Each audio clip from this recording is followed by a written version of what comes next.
Namo tassa bhagavato arahato samma sambuddhassa. Namo tassa bhagavato arahato samma sambuddhassa. Namo tassa bhagavato arahato samma sambuddhassa.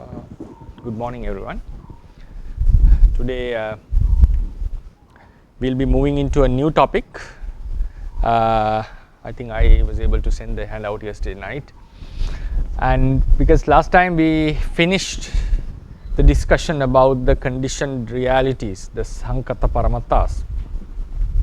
So what we have now is to discuss about the unconditioned realities, which are fivefold according to the Theravada tradition. Actually, this some teachers may not agree with this sometimes, but we'll discuss on this matter. So normally we say that unconditioned reality is fivefold, and we normally know about the nirvana that we aspire to attain. In addition to this nirvana, we find a few other unconditioned states according to this lesson. So if I summarize what we have discussed so far, we first introduce what are the ultimate natures, paramattas. Then they were called paramattas as they have the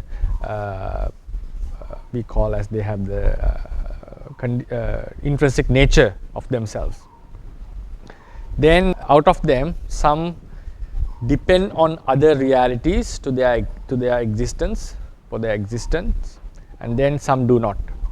So the realities that need the support of other realities for their existence, or the sustaining or to remain, I would call to exist, are called conditioned realities. And the realities that do not need such a support, such an assistance, were called unconditioned realities. So in Pali term, we use the conditioned is Sankata. Sankata, it's very useful to know these Pali terms. Then the unconditioned is called Asankata. A comes for the negative aspect. Sankata is conditioned, Asankata is unconditioned. Then we categorize the conditioned realities into four groups. The Paramatta Dhammas, natures, when we discuss about the conditioned realities in terms of arising, we call them the Paramatta Dhammas. Then we discuss about another three stages of these conditioned realities, which were named as Uppadino Dhamma, the resultant realities that are supposed to happen as their karma has gained the opportunity. Then Paramatta Jatikas, like potencies that are following our mind stream. Then the Anuppanna Dhamma, the non-arisen realities. So these were the topics that we discussed. Non-arisen Dhammas means, Anuppanna Dhammas mean the realities that are supposed to happen, with which we are bound because the conditions are still prevailing. And then in last 2 weeks, we discussed about an analysis about these all four conditioned realities. And we came up with the terms like Paramatta, the Sankata Jatika, and Tekalika Jatika, if you remember the last week's lecture. So now we move into a completely different realm of the realities, which are the unconditioned states. Unconditioned. These realities are not conditioned or not supported by other realities for their existence. When we use the word term Sankata in Pali, today's topic is called Asankata Paramatta.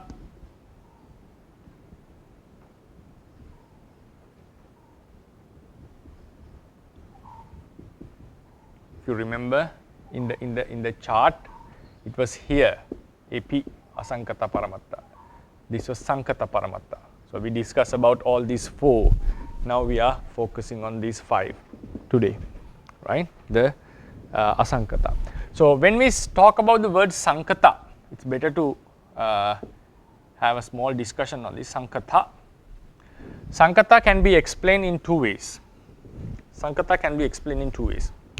One is based on the Sankata Lakkana Sutta, which is found in Anguttara Nikaya. According to Sankata Lakkana Sutta, any reality that has the three characteristics of conditioned realities. It means if any reality has the natures of arising, nature of decaying, nature of vanishing, uppada, jati, jara, marana, arising, decaying and vanishing are called sankata. And at the same time, these realities which undergo these three phenomena have the three stages of existence: uppada, arising; titi, persisting; bhanga, vanishing.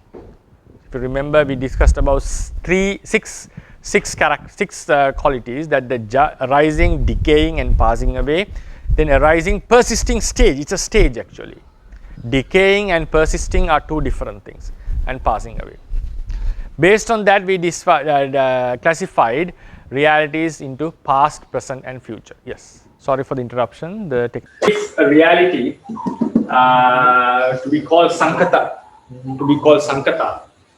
there are two ways to call something a sankata. Sankata we normally translate in English as conditioned, made out of causes, produced by causes. It means that need the support of causes. So one way of interpreting this is the realities that have the three characteristics which were called upada, titi, jati, jara, marana, arising, decaying and vanishing, and which undergo the three phases of existence, that is arising, persisting and vanishing, are called sankata, are called conditioned realities. That was the first way of interpreting. So based on these six characteristics, we would term times. The reality which has arisen and passed away is past. The reality which has arisen but not vanished yet is called present. And a reality that has not arisen yet is called future. So based on these conditioned natures, we can classify realities based into time, related to time. Then another way of defining the sankata is realities that need the support of other realities, that need the support of other realities to their existence. Realities that need the support of other realities to their existence. That is another definition of sankata. So in the same way, when we come into asankata, so if I write them, the sankata, the realities that have or possess, we can call the three characteristics of we call then reality of conditioned,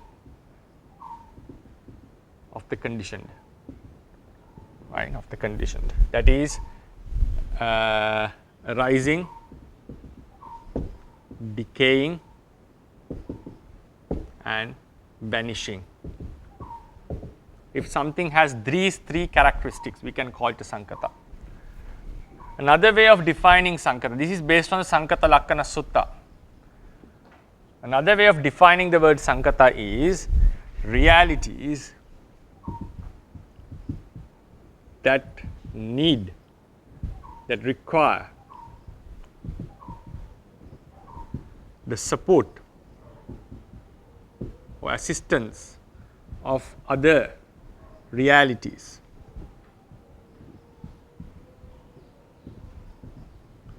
to their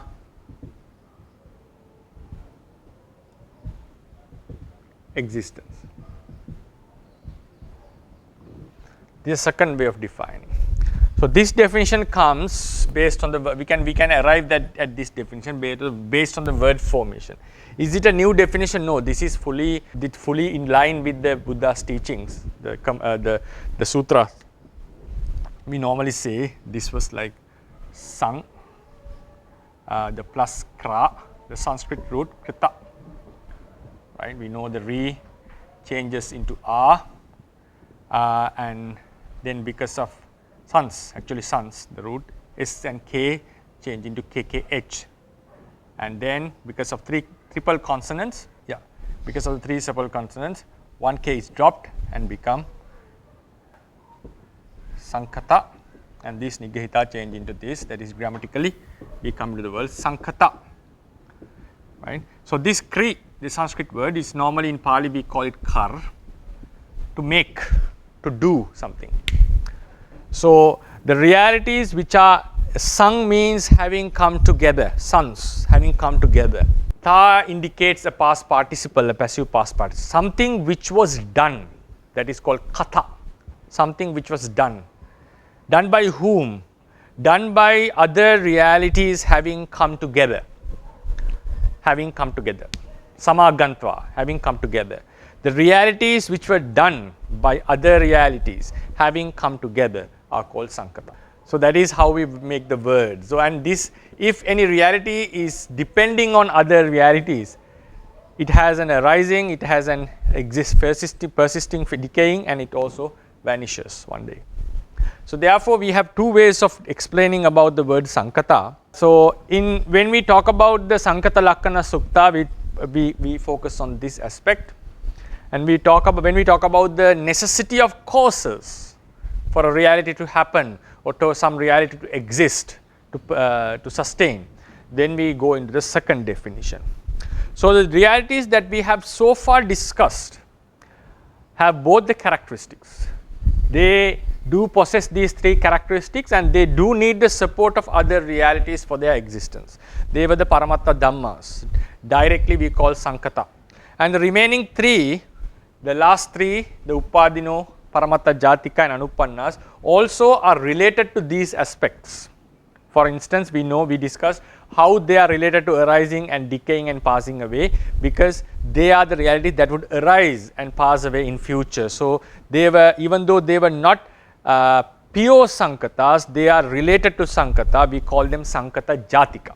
Then with regard to the second aspect, we can understand the Kamma remains fertile, capable of giving a rebirth as long as Avidya and Tanha remain. So likewise, they also need some support of other realities.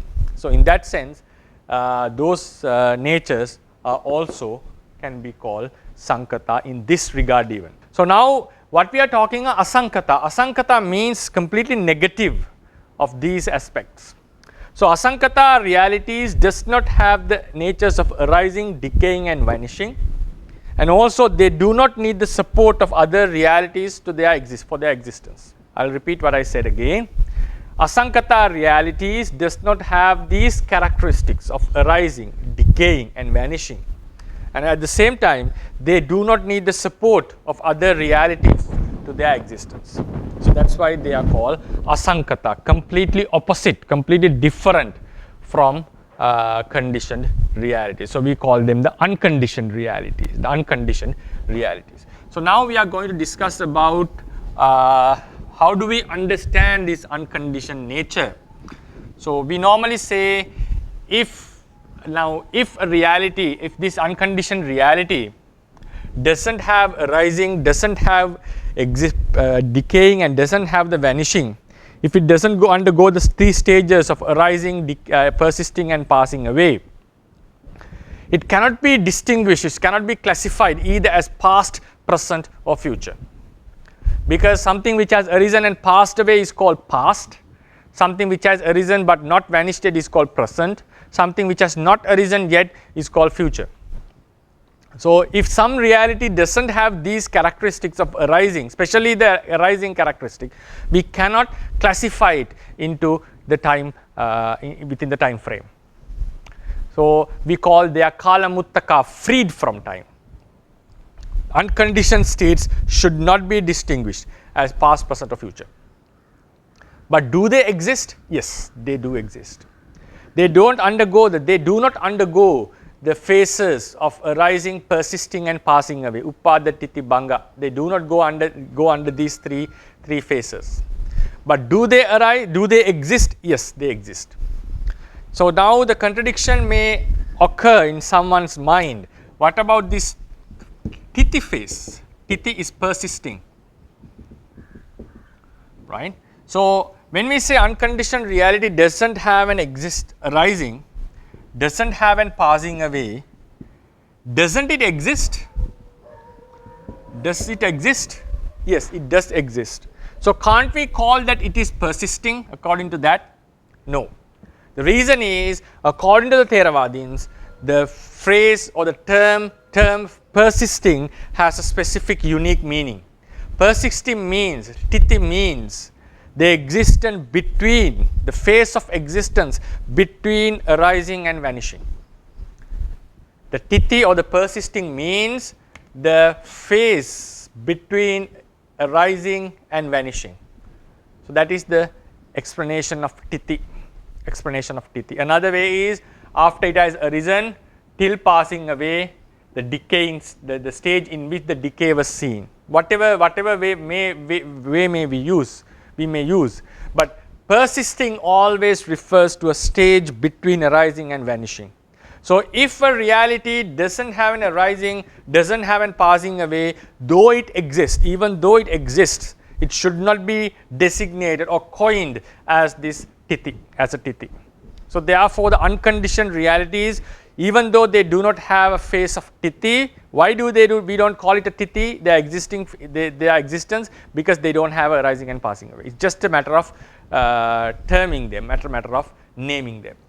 So unconditioned realities do exist because during the phase of titi, according to the Buddha's teachings, during the phase of titi, alternation is seen, the decaying is seen.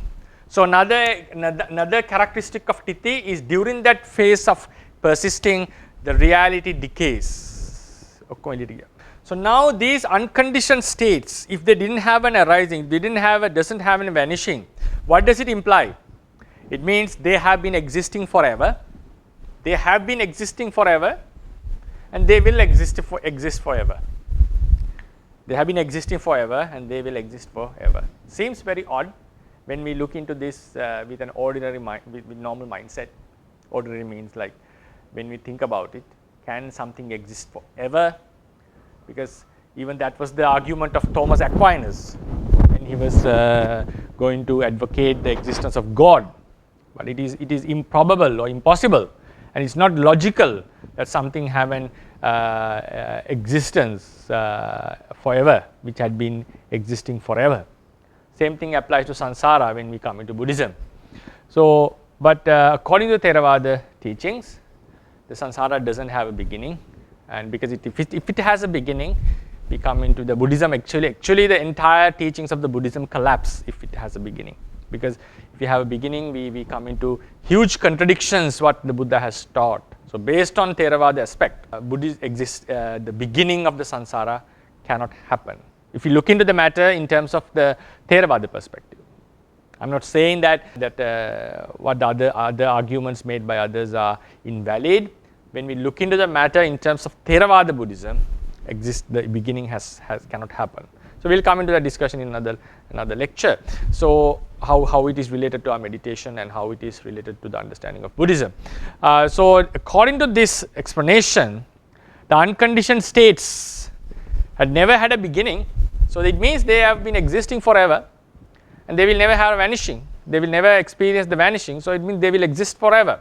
So this idea of ever is something very, very strange. And another infinite idea within the Theravadians is the limitation of the space. According to the Theravadians, the space doesn't have a limit. How much you travel in this universe, you'll still have some part, still have more to travel.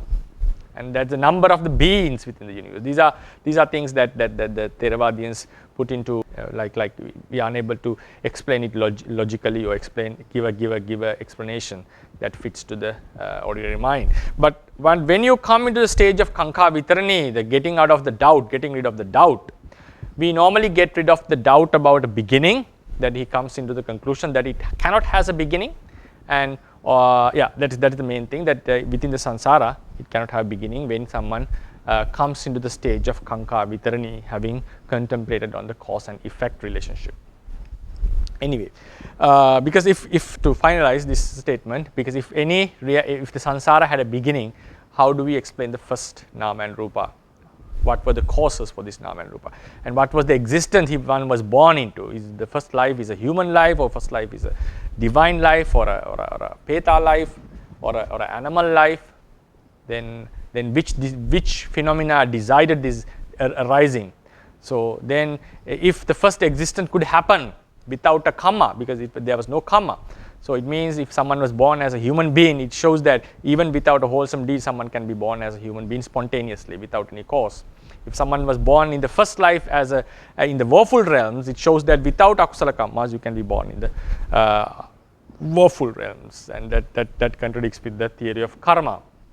And then, the most importantly, so we know that attainment of nirvana, attainment of the full liberation or cessation happens when we remove the causes for rebirth. We come into the full liberation. That will be the eternal peace.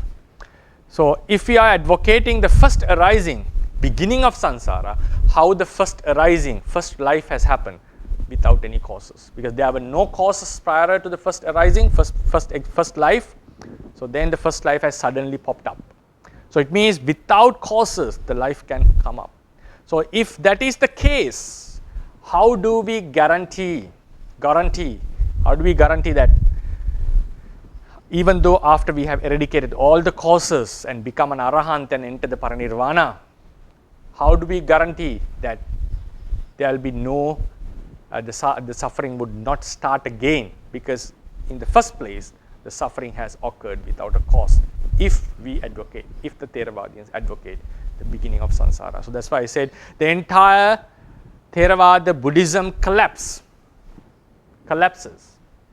if we are advocating a beginning of samsara. It's not something that is not taught. It's not something that we should not think about. It is something that is clearly advocated within the teachings, and also something that matches the teachings. So then we come into the topic, the unconditioned reality has existed forever and will exist forever. So how do we understand this nature? How do we understand that existing, or the nature of this unconditioned state? I would use the word states, the plural I have used in the handout, because we are going to explain about 5 unconditioned states. In the end, I will reduce them into 4 actually. So then, so I will start from the last one, the nirvana, nissarana nirvana. That is the nirvana that we aspire, we wish to attain. We can call it the maha nirvana, the great nibbana, the great nibbana. So how do we understand this? And there are 2 ways that we have to understand. We have to look into this unconditioned state. There are 2 ways. One way is explaining it as a reality that do exist. The other way is the cessation or the liberation from the suffering that is going to happen. So these are the 2 approaches. One is that it should be explained as a completely different state from that is of the suffering. If my memory was correct, in the Alagadupama Sutta, Buddha mentioned there are 2 states, the suffering and the non-existence of the suffering. Dukkhancha, dukkha nirodhancha, he advocates 2 states only. But it includes all the 4, because in the suffering part, we can have the cause of suffering and also the path to get rid of the suffering. So mainly we have the conditioned side and the unconditioned side. So they are completely 2 different states, or 2 different existences. That is the first way of explaining. But if we take this approach, the nirvana or the unconditioned state does not have much benefit of it. It means it will not be a greater bliss as the Buddha has advocated. So therefore, the nirvana also should be explained with another approach, that is the non-arising or the cessation of the suffering, that was going to happen had the causes prevailed. So we'll come into that matter now. So we'll first think about the first approach. According to this, there are 2 stages. For instance, if you take this board as the unconditioned state, for an analogy or simile, the board as the unconditioned state, it exists regardless of the suffering. How does it exist? What is the logic behind it? We cannot explain it. Why such a state exists? We cannot explain that logically. So then, first thing is, how do we believe on it?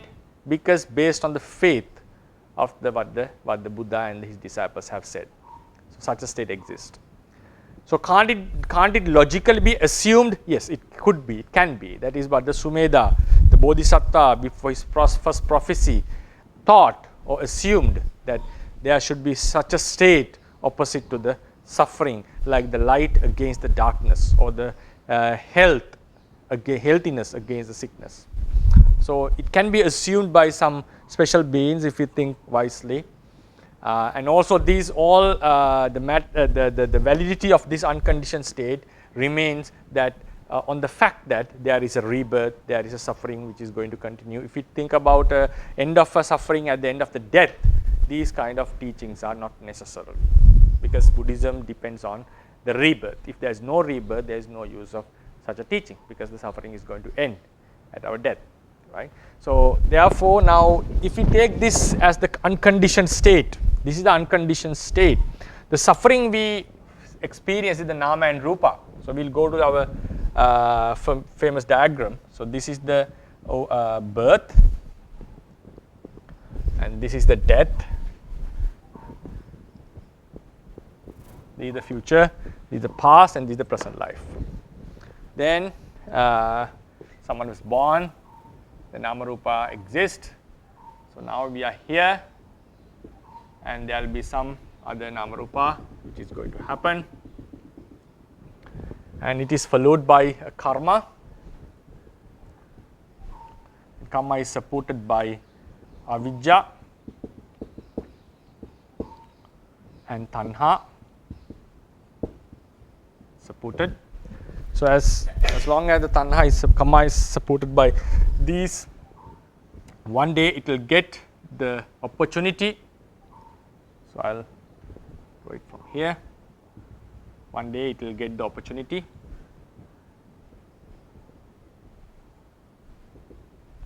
and then it will produce some results.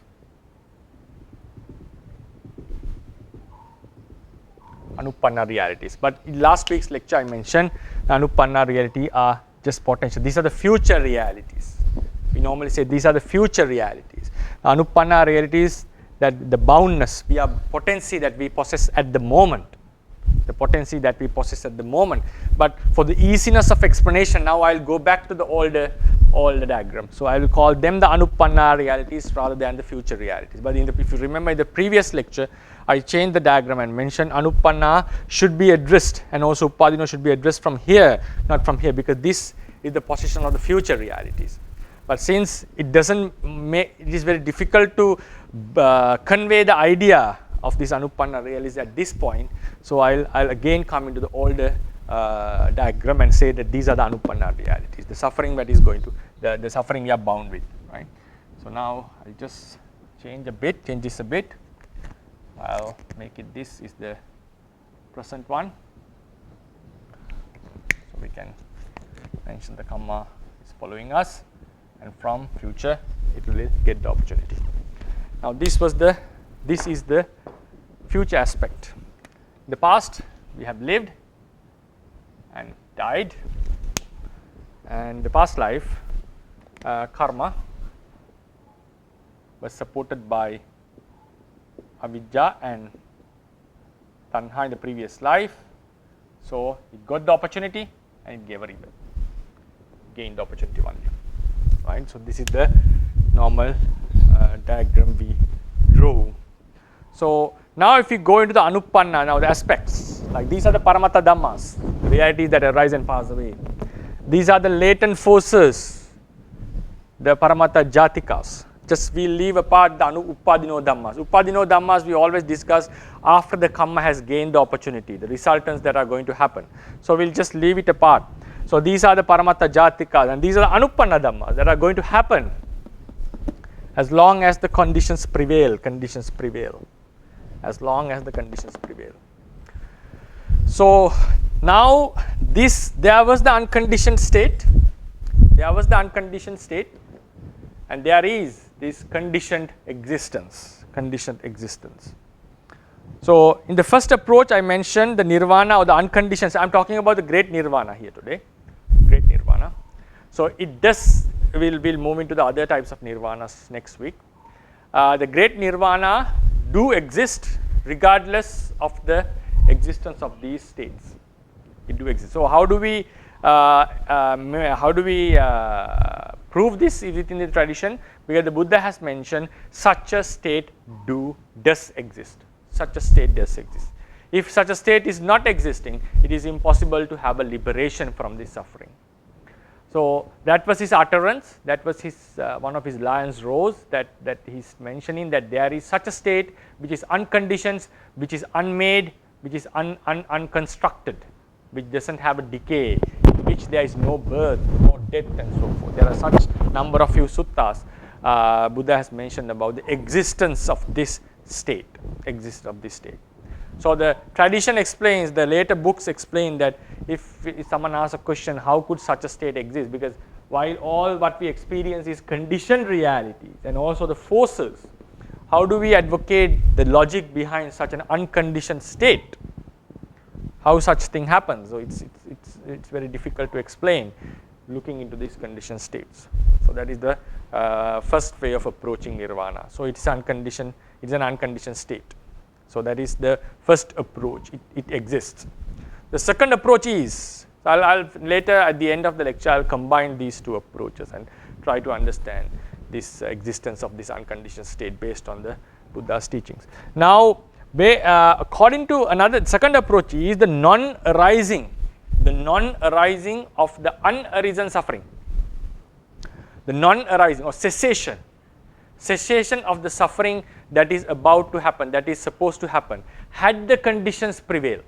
Had the conditions prevail, some of these suffering would occur. So what we are doing is, we remove the conditions, so we get freed from the suffering. So if we do it in the diagram, so if the avijja and tanha are removed, karma becomes infertile. So we can call it was exhausted. So at that time, if this is the occasion where the arahanthood happens, the eradication happens, if this were the eradicating chitta by which the causes were removed, then what happens? With the removal of the causes, the suffering that was supposed to happen becomes ceased before its arising. So the suffering is ceased. The suffering that was supposed to happen, see, this suffering that is supposed to happen cannot be removed. That's why Arahant has to live after his attainment. So this is the cessation of the suffering that was going to happen. I think we discussed on this matter a few times. And at the same time, it is a liberation, because you get liberated from the suffering that is going to happen.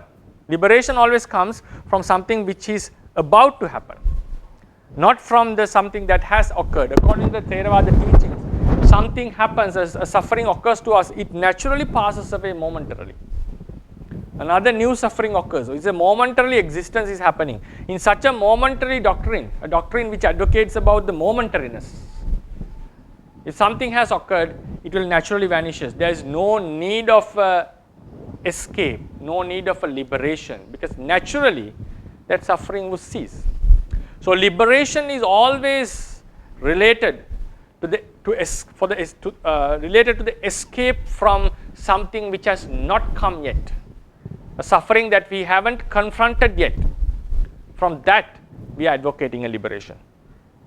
So therefore, this can be called as a liberation, because we got liberated from this moment. At this moment, we get liberated. But the moment we attain arahanthood, we get liberated from suffering. The moment we get the arahanthood, the non-arisen suffering, the anupanna dukkha, would cease. Anupanna dukkha.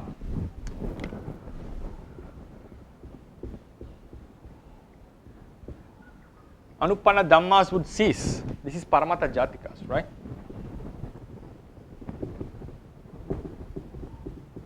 These are paramata dhamma. Right? I also mentioned, instead of calling them future, I gave the position for the anupanna dhammas, for the easiness of understanding. So when these paramata jatikas were put down, this anupanna dhamma comes into cessation. So that is called the liberation. That is called the nirvana, the cessation. Because the suffering got ceased, we call it nibbana. because of the cessation. We call it nibbana, nirvana. We got liberated, liberation. We call vimutti. Another word, vimutti, liberated from the suffering. Cessation of the suffering. What kind of cessation? It's not the momentary cessation. In reality, the suffering which occurred, the mind and matter, ceased naturally, passes away naturally. We are not talking about this naturally passing away. We are talking about a cessation before the arising. And that is the liberation. And then we can also call it was eradicated in one way, or exhausted, got exhausted, eradicated or got exhausted. So we call it pahana sometimes. What was exhausted, what was eradicated? The non-arisen suffering. And also that was the eradication or removal, or all these cessations, eradications, liberations are of, we can say are of, cessation of, eradication of, and liberation from the non-arisen suffering. Non-arisen suffering. So these three aspects, the cessation, liberation and eradication. What was the cessation of what? Cessation of the non-arisen suffering. Liberation from what? From non-arisen suffering. Eradication or exhaustion of what? Of the non-arisen suffering. So we call it in Pali anupada. Anupada nirodha. One word. Anupada nirodha.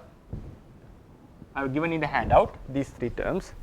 So the same nirvana we can term as the nirvana because it was the cessation of the suffering, ceasing of the suffering. It is the liberation from the suffering. It is the eradication or the exhaustion of suffering. And also these cessations, eradications, liberations are from the non-arisen suffering. So therefore we give the terms nirvana, vimutti, pahana, anupanna nirodha or anupada nirodha, whatever term we use. So these are synonyms of nirvana. We can find these terms. Sometimes the word pahana can have few meanings. We'll discuss them in a future lecture if we happen to continue. Pahana has few meanings. Sometimes it refers to this nirvana state, nissarana pahana. We have these terms. So this is the second approach, freedom or cessation of the non-arisen suffering. The first approach, nirvana do exist, it has been existing, it will exist forever. It is a completely different state from the conditioned realities. Just acceptance. We have to accept that. When we are studying, accept means when we are studying, we have to take it as a reality that exists based on the Buddha's teachings. Now, why do we need such two approaches? That is also very necessary to understand. Why do we need two approaches? Now, I'll go into the second approach. The second approach, cessation of the non-arisen suffering, liberation from the non-arisen suffering, eradication of the non-arisen suffering. So, if we term nirvana in this way, a very logical and obvious question is, does nirvana depends on suffering? Someone can ask the question, if the suffering didn't exist, nirvana cannot exist because nirvana itself is the cessation of the suffering. So, cessation of the suffering depends on suffering. If there is no suffering, there cannot be a cessation. If there was no suffering, you cannot have a liberation from that suffering. If there was no suffering, there cannot be an eradication or exhaustion of suffering. So therefore, if we take only the second approach, the question we encounter is that nirvana depends on suffering. If there is no suffering, there cannot be a nirvana. This contradicts with the teachings. Therefore, only the second approach has few questions, unanswerable questions. Then what we think about the first approach? We talk about the first approach. Now think. This is also a one common, can be a common way of thinking about nirvana. Nirvana exists as a separate state. Now we think in meditation. Now we'll think about a practical aspect. When we meditate, do vipassana meditation, when the wisdom comes into a higher stage, the yogavachara, the yogi, the meditator observes nirvana suddenly. That is not happening spontaneously, it's happening with a gradual training. His mind has to be escalated to that level in order to observe this unconditioned blissful object. So what do we think? If this was the Magga Chitta, now assume, we'll try to think about it. If this was the nirvana, if, right? I'm using the word if. Nirvana is a completely different reality from conditioned realities. If it was a conditioned reality and we do observe it, when we observe the nirvana with the Magga Chitta, with the wisdom, it eradicates the kamma and kilesa and the suffering. We know that this suffering exists. We have discussed on this matter. That's why I had to have that approach of anupanna to explain nirvana. Without anupanna dhamma, without paramata jatika, you cannot explain nirvana as a blissful state. We cannot explain nirvana clearly. That's why we had to discuss about these stages in the beginning. I think now some would understand why I took such an approach. That's basically to explain the nirvana, we need such state, and Buddha has advocated such states. Now, with the path consciousness, observing nirvana, a separate reality, the paramata jatikas are removed. We know that we get liberated from the suffering because everyone knows. So, what we are talking about now, the defects of the second approach, I think we discussed. Now, the first approach, if we make the first approach, nirvana is if we consider nirvana as an existing state, apart from the unconditioned states, So now we normally know when we meditate and we attain the arahanthood, at that moment, the path consciousness observes nirvana. We start to see this nirvana when our wisdom has developed to that particular level. With that observation, together with that observation, with the wisdom that we have developed so far, this path consciousness eradicates the causes of suffering. So when the causes are eradicated, this suffering that we are bound to experience would be ceased. We know that. That's why we normally say, why do we, as Buddhists, why do we say that please attain the nirvana? Why do we make efforts to attain nirvana? Because we know this suffering is going to come countless times if we wander in the samsara. We know that to get rid of this suffering, we are trying to attain the nirvana, to observe nirvana or to see nirvana. That is the normal idea of common Buddhists. Now, if we think bit sharply, or if we scrutinize this idea, what do we think? Now, this path consciousness observes nirvana, which is a completely different state, different reality, and that eradicates the causes of suffering, and we get rid of the suffering.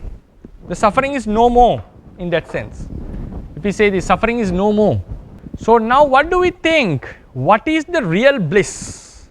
What is the greatest bliss? Is it the nirvana or the non-existence of the suffering? What would we would aspire to? What would be the greatest bliss that we are going to experience, or what we are going to desire? Is it the nirvana which became the object of the path consciousness, which helped to eradicate the causes, or the non-existence of the suffering itself? The obvious answer is, the non-existence is the real freedom. That is the liberation. That is the cessation.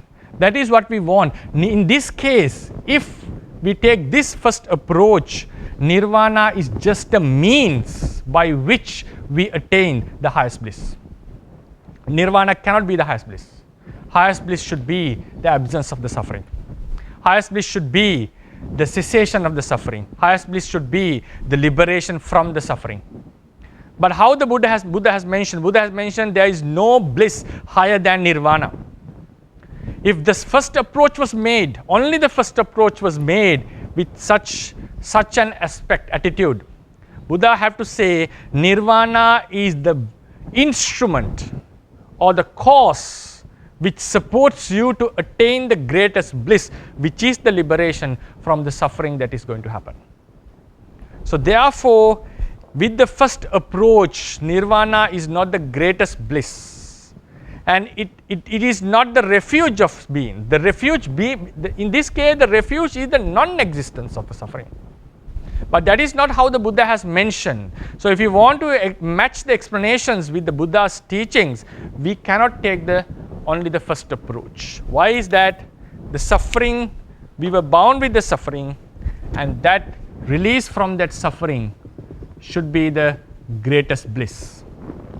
Should be the greatest bliss. So how do we get rid of these two contradicting or two opposing ideas? If we take the second approach, if you only take the second approach saying that the nirvana is the cessation of the suffering, liberation from the suffering, eradication of the suffering which has not arisen yet, then what happens? Nirvana becomes something depending on suffering. Without suffering there cannot be nirvana. This also shows a huge defect in the explanation.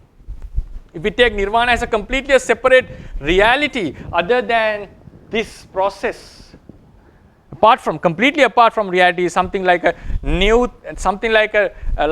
or chetasika which exists, we observe it and we get rid of the suffering, then nirvana is not the highest bliss.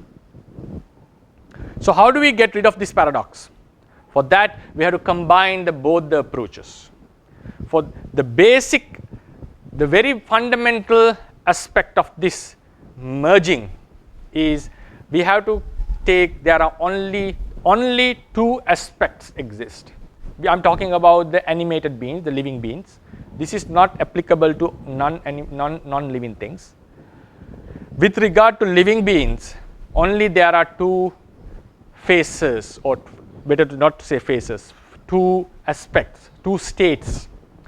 The state of the conditioned, existing of the conditioned realities, the continuation of the conditioned realities. So when we say the samsara, we have to take the past, the present, and also the future that is going to come.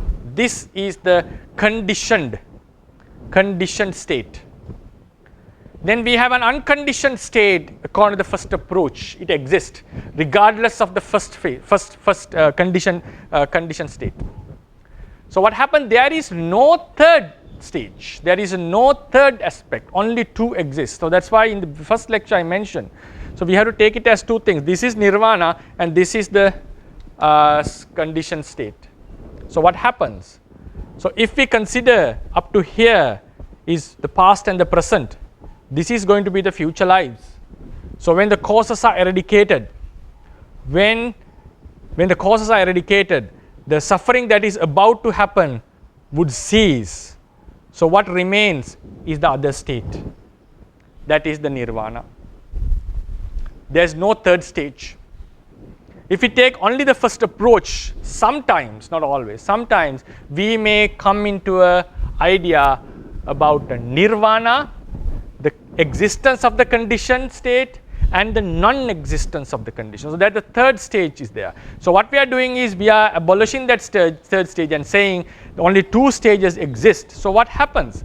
So the non-existence of this suffering itself is the nirvana. Why is that? Because there is only two stages. There is the stage of the existing conditioned realities and the unconditioned reality. So what happens when these conditioned realities come into the cessation? So what comes up is the nirvana. Another simile. This table is covered with a cloth. When you remove the cloth, what comes up is the table. So likewise, when we want to merge, like when we want to apply the teachings based on the Buddha's explanations, so the cessation of the suffering, the liberation of suffering, eradication of suffering itself is the nirvana, and that is the second stage.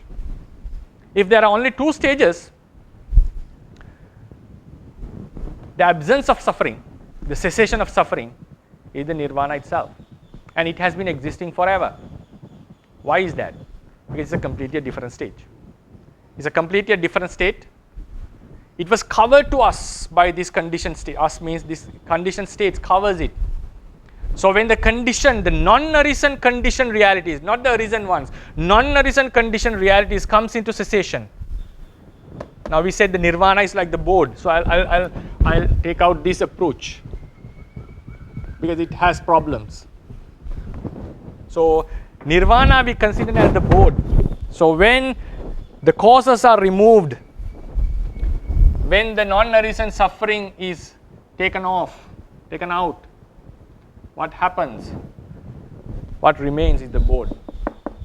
That is the nirvana. And that is the real bliss. Because the non-existence of the suffering itself is nirvana. The cessation of the suffering itself is nirvana. That's it. So now finally, I'll take 5 more minutes to come into this point. Now, this is the explanation in terms of the ultimate sense. Now we come into the conventional idea. Conventionally, how do we explain nirvana? Anupanna dhamma, right? Conventionally, how do we explain nirvana? Right. So before that, did this state exist forever? Yes, it existed. So that's why at this moment, even at this moment, we have the possibilities. If the kamma and kilesa were eradicated, this suffering would not have occurred. We would have attained nirvana. So therefore, it exists even at this moment. It's a matter of fact that we don't remove the causes and get liberated from the suffering. So now, conventionally, how do we explain nibbana? Now, in this approach, it's just the chitta and chetasika process is there. Nirvana state was there. So there was no being who attained nirvana. It's only the non-arisen aggregates, non-self, non-arisen aggregates got ceased. So there was no one who attained nirvana in terms of the ultimate explanation. Because there is no one to attain nirvana, even at this place. It's just the nama and rupa existing. So there is nothing to worry that what would happen to me or what would happen to us if we attain nirvana, because there was no person in the first place to get seized from the nirvana. What got seized from the nirvana are the nama and rupa, not the being, not the person. Not the being, not the person. It was the nama and rupa which got seized. Now we go into the conventional approach. According to the conventional approach, we say the Buddha attained nirvana. Arahants attain nirvana. We want to attain nirvana, otherwise we are going to face the suffering. So when we bring the conventional approach, nama and rupa are called I, are called we, or the being. I will use the word being, the living being. So to which part of nama and rupa does this word applies? Is it the past nama rupa, present or future? To all. That's why we say, I have been experiencing such suffering in samsara. I am experiencing at the moment and I will experience in the future. So if we are in the conventional explanation, we should not mix it with the ultimate explanation. We cannot say, I exist only at this moment, not in the future, not in the past. Future and past are ultimate realities. Only this moment we get the conventions. No. If the convention teaching, if we approach the conventional approach, the Panyati approach, if we take it as a living being, the entire process of nama and rupa should be taken as the being, living being. So conventionally, the entire thing is the being. The entire thing, entire process is the being. All paramatta dhammas, anupanna dhammas, that's why we have a discussion. So when we call a being, we have to include all, even the potencies. Even the potencies. So this is the being, the sphere of the being. Right? You may call, we can draw it with another color if you want. This is the being, conventionally. If we take this is the living being.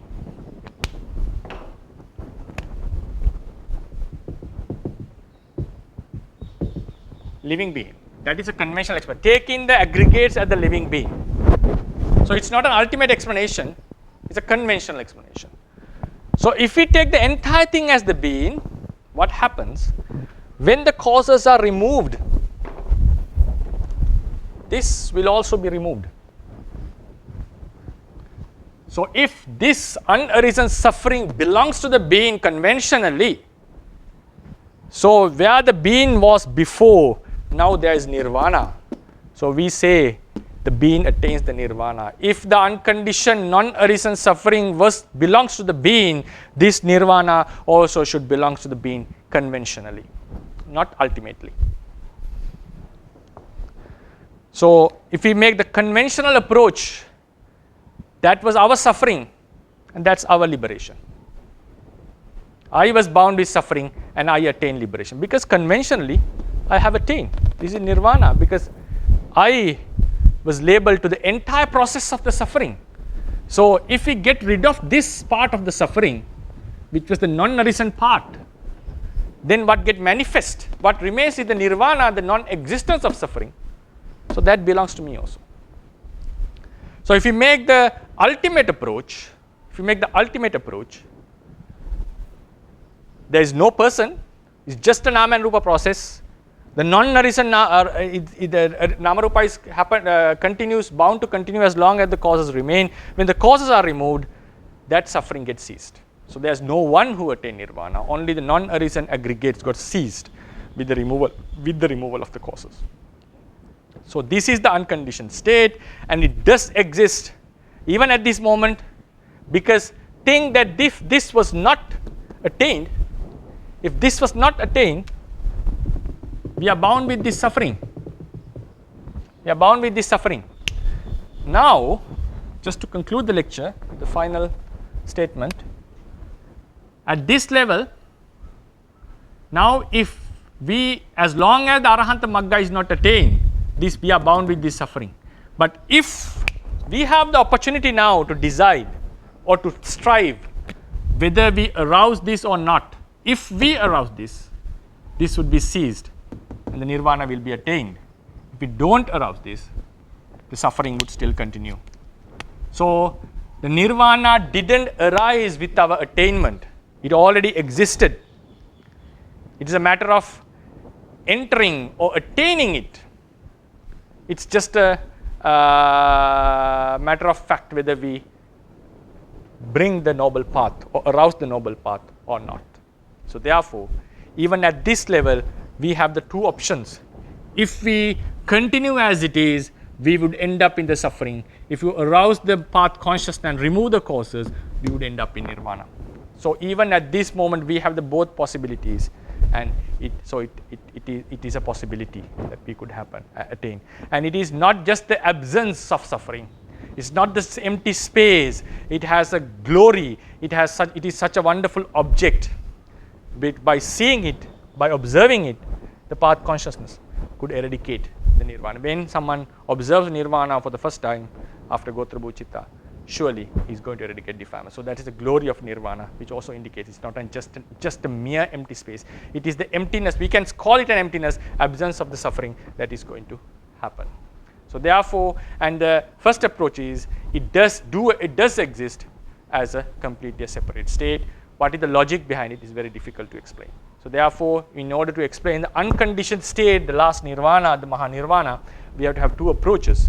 So then this state is unconditioned, it has been existing forever, and it is also the liberation, cessation, eradication of the non-arisen suffering. Yeah, this would be the lecture for today, and yeah, I took some time more time as I was supposed to. So I'll open the forum for the Q&A session. Yeah. So I'm sorry, but I'm going to call out to Mr. Ananda, because I remember last time you had a lot of questions. Would you like to ask questions now? We can give you priority. Hello, Mr. Ananda. Thank you so much, Brian and Bante. Actually, the last time question I don't remember. I think it is. It's not really, I think, important, but anyway. So you were mentioning about Asanya Satta. Yeah. So it just came to my mind. Like, if you want to get a kind of understanding about it, is it a situation like when a person is brain dead, or in a coma? So during that time, I mean, he's living, but he has no any senses working. So is it something like still the person is existing, the person is living but no senses. So I don't know whether it's kind of a situation like that. Is that? Yeah, there is no consciousness, but it is quite different, because when person is unconscious, still at least the bhavanga chitta would continue. So asanya satta, there is no such chitta. So what is the bliss, what is the benefit of this, I will be discussing exactly in the next lecture. So we can have a good discussion after we have the explanation about the other stages of nirvana.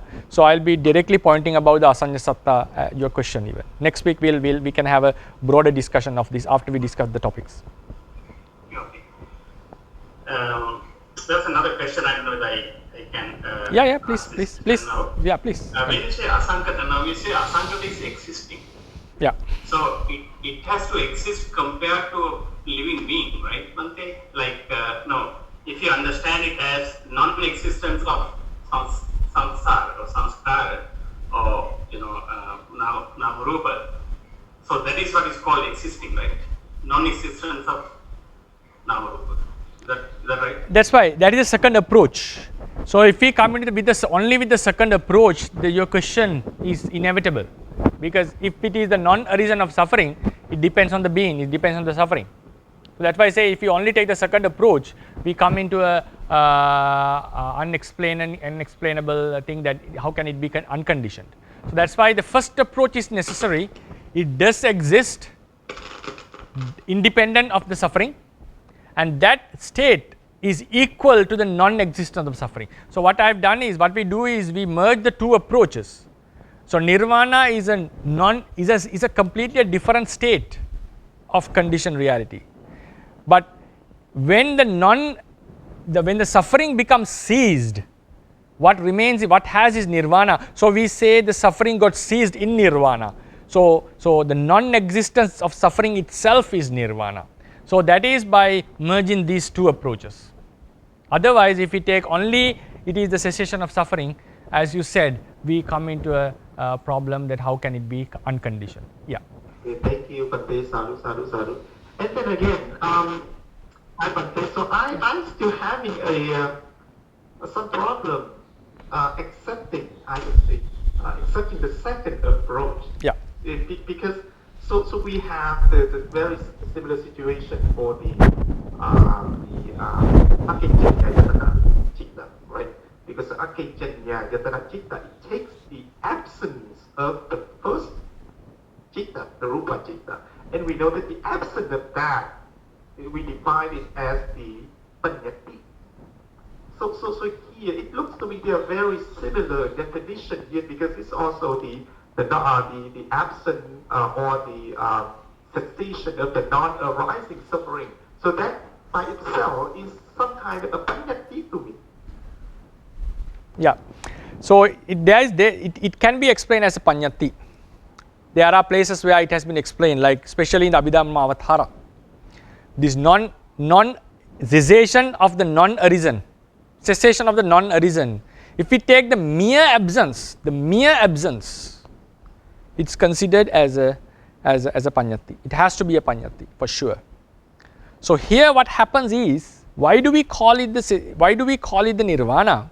Because of the first approach, because it exists. So when this become non-existing, so what we have is the nirvana. So we identify that this non-existent is the nirvana itself. But if you avoid this idea, like if you remove this idea of nirvana and just focus on the non-existence of the suffering itself, then it is a panyati. It's a panyati, you are correct. So what we are doing here is, we are saying that there is no three stages. So in the ultimate approach, when the cessation is happening, what we have is nirvana. So then we are equalizing this non-existent with nirvana, and we explain that the non-existent is the nirvana itself. That is called appavatti. So now what is the difference of akinchanyayatana? So now that non-existence comes after it has passed away. Now from here we know it's non-existing. Even though it's non-existing, the sankharas do exist again and again. So it's not a manifest, the Nibbana was not manifested here. The only difference is when this were come into the non-existence, Nibbana became prominent or became evident. It came up. It is what is left. So therefore, in that regard, we are going to equalize these two. Because the reason is, according to the Buddha, Nirvana is the greatest bliss. Nirvana is the greatest bliss. Otherwise, what happens? If Nirvana is something else, this absence is just a mere panyati. Mere panyati. And if it is not Nirvana, the real bliss becomes the non-existence of the suffering. So that is not how the Buddha has mentioned. Buddha has called it as the ultimate bliss. So what we are doing, your question is very sharp and it's to the point. If you only consider about the non-existence of the suffering regardless of the Nirvana state, yes, it's a panyati. So if someone called that is Nirvana, it has been rejected within the Sasana. You can see this argument in Abhidhammavatara.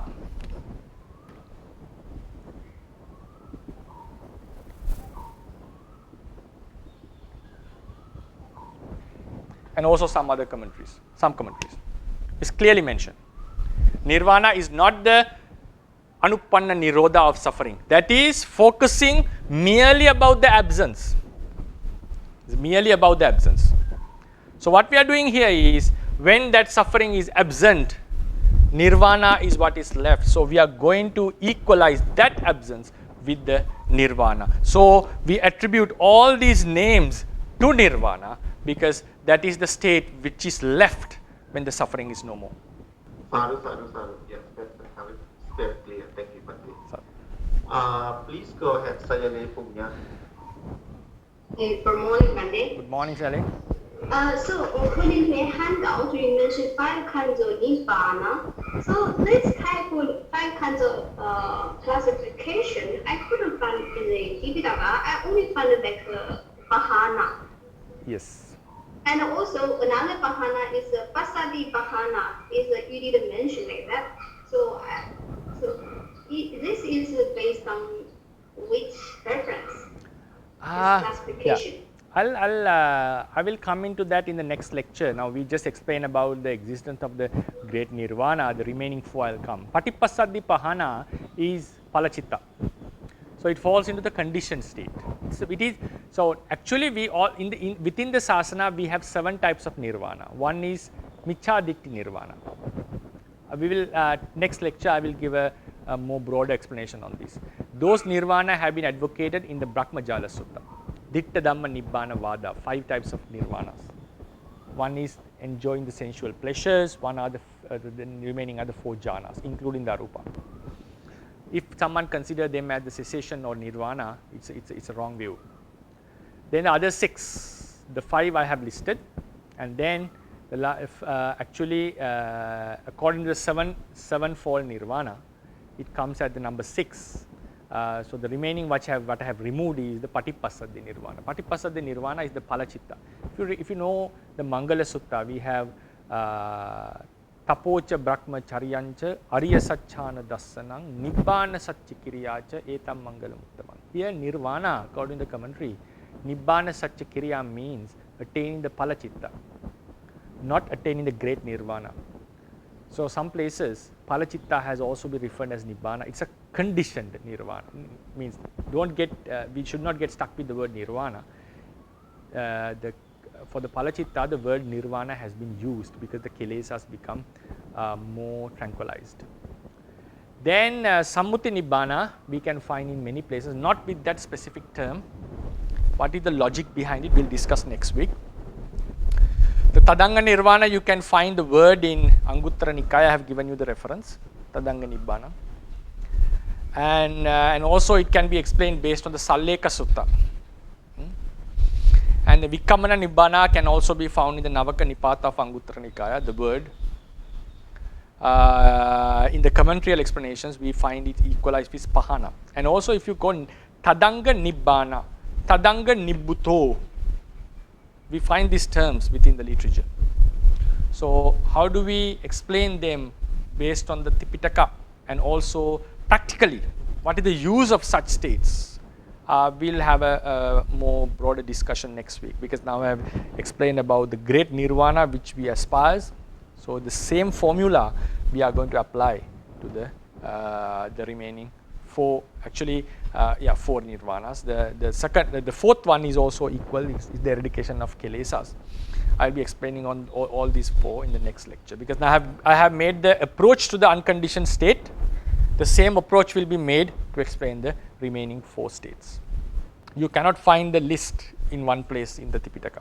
Okay, thank you so much, Pandya. And also today, you made one point is very clear. Is something, if we consider the living being, so we have to consider the living being, the past and the future, if we talk in that sense. Yes. But as I heard many teachers, when they explain those points, sometimes they mix with Paramattha Dhammas. So it made the listeners confused. Yeah, actually. So in some places, people ask the questions, right? So we mix Paramattha and Panyati and explain. Then it can make a huge confusion. So if we make the Panyati approach, past, present, and future, all realities should be considered as the being. Then the cessation of that suffering is the nirvana, and it also belongs to the being, if we make a conventional approach. Then if we make an ultimate approach, there is no being to be discussed. So then what happens? In that regard, there is no one who has attained the nivelation. It's just the cessation of the suffering of the non-arisen reality. Yes, thank you so much, Mandy. This point is very important. Good morning, Bante. Good morning, Saleh. Bante, as I listened to the lecture, a simile came to my mind. And I just want to ask if it's a valid simile or not. Yes. How would Bante think? So if we compare the whole existence to an ocean, and we would say when the ocean is like, when the wind blows and the ocean becomes wavy, so there are waves on the ocean. Okay, no wind, the ocean is completely still. So here in that simile, how it occurs to me, the wind, karma and avijja, and the completely still ocean, nibbana, and the waves on the ocean are namarupa. Would that be a valid simile? It would be a valid simile if we can, my personal view is, if we can clearly distinguish that the still water and the waves are completely two states. If otherwise, if someone, would it lead to an idea that the samsara came from nirvana? Because if the nirvana is the still state, the same water, and same water had become waves, so does it lead to the idea that the samsara is based on nirvana? If we can avoid this confusion, yes, I would agree with that. Yeah, I'm just trying to understand when, many teachers speak about inseparability of the two. Yeah. Not that one conditions the other. Well, let's say there is a wind, karma and avijja. Right.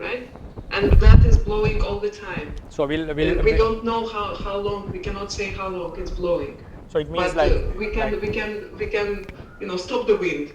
So for example, this is the ocean. So the wind is blowing, right? Because of the wind, we have the waves, right? So if the wind was cut off from here, then the ocean becomes still, right? This is the simile, okay? Right? So this is the nama and rupa, right? This is nirvana. Okay, so this is nama and rupa, right? So now the only the concern that I have about this, otherwise I would fully agree with this. Really, is it saying that nirvana existed at this moment even, and nama rupa sprung from nirvana?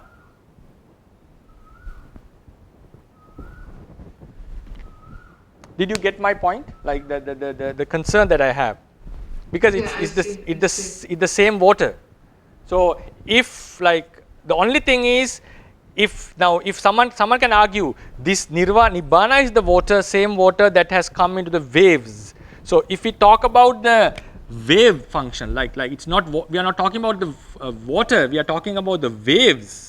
Yeah, then that makes sense to me, because waves is something other than the water. But can this lead, only concern that I have is, can it lead to the idea that nirvana, samsara came forth from nirvana? Yeah, I see, Bhante, I see. Okay. Thank you. Okay, yeah, thank you for insights, yeah.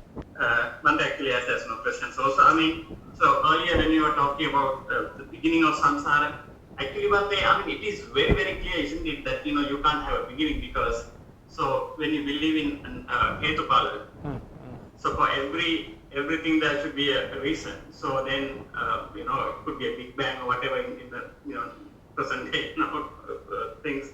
So for that also we have to have a reason, you know, something has to come together. So is it really necessary to talk about, you know, beginning of samsara? I mean, isn't it very, very apparent that there is no beginning or end? Yeah, when we have that approach as a Buddhist, yes, it's very apparent that it cannot have a beginning. You are correct, I would agree with you 100%.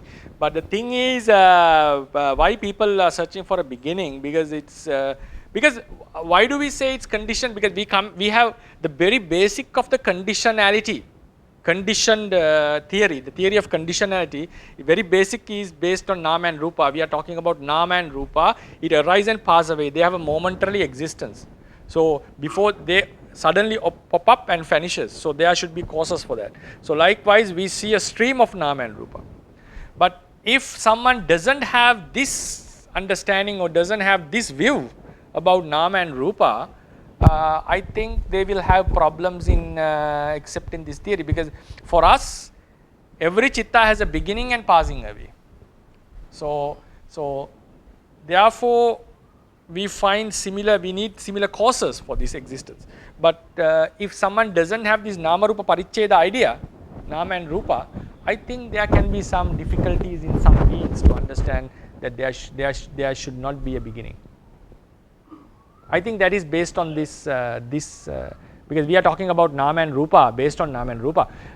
If someone doesn't have that idea, maybe I cannot give an answer for how others think, because I am it's very clear that many people are searching for a beginning, right? Even otherwise, like for example, if you just take only material things like, right, you know, Big Bang, for example. So Big Bang to happen now, so there should be other that's true. So some scientists are suggesting there were another big bangs before that, informations and how to say contraction, and this is just one part of this. Yeah, it's yeah.